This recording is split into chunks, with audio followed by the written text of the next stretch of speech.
ধীরে বন্ধুগণ, ধীরে। খরগোশ দিদি, তো তোমার দ্রুততা অমূল্য। কুকুর দাদা, তোমার শক্তি আমাদের বিপদ হতে পারে। বিড়াল বাবু, তোমার সতর্কতা ঠিকই ধরেছে। নকশাটি।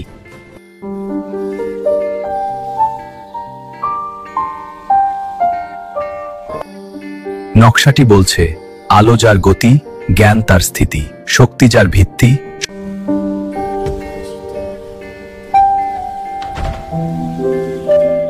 এই হলো সেই সমন্বয়ের চাবি। খরগোশ দিদি, তোমার থামবে নগ্নজ্যোতি। দাদা, তোমার শক্তির ভিত্তি দিয়ে 4টি অংশে সমান চাপ দিতে হবে, যেন ভারসাম্য বজায় থাকে।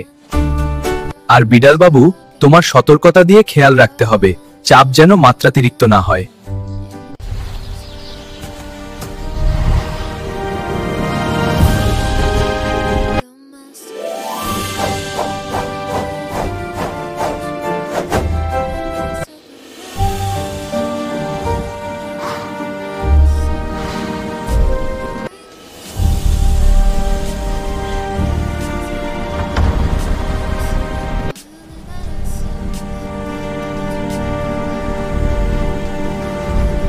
জীবজন্তু সবাই বুঝলো, শুধু গুণ দিয়ে নয়, ও সমন্বয় করেই সবচেয়ে বড় কাজ হাসিল করা যায়।